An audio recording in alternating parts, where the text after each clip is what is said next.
assist in the running of the affairs of this meeting.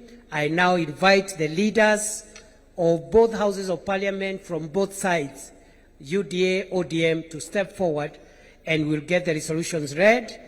After that, Gitonga, you will call for the national anthem. We conclude the meeting. Thank you. Thank you, DP. We'll ask Honorable Osoro, Millie Odhiambo, if you're in the House, please step forward, and the two SGs. I'll now proceed to read the communique following the second joint ODM-UDA Parliamentary Group meeting held at the KICC today in Nairobi. The Joint Parliamentary Group of the United Democratic Alliance, UDA, and the Orange Democratic Movement, ODM, held its second meeting at the Kenyatta International Conference Center, Nairobi, on the 10th of March 2026.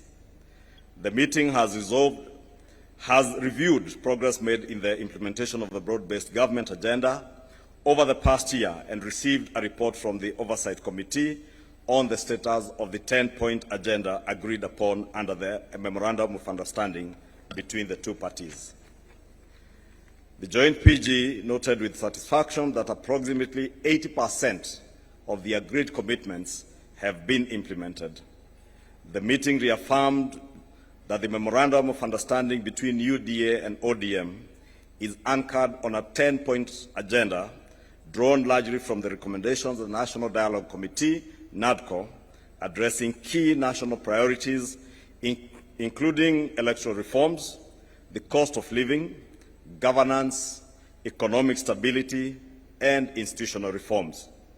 Members have observed that the partnership has contributed significantly to political stability and created an enabling environment for the implementation of programs aimed at expanding economic opportunities, particularly for young people in our country, while strengthening sound economic management.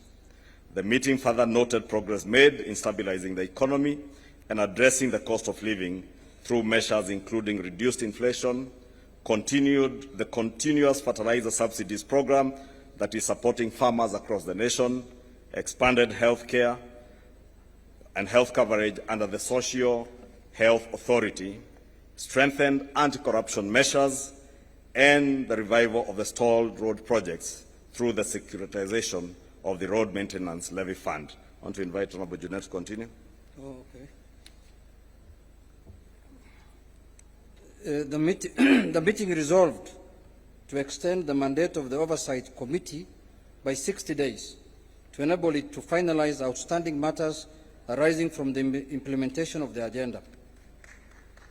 In addition, the joint PG agreed to establish a joint technical committee with each party nominating 4 members and the respective executive directors serving as joint secretaries.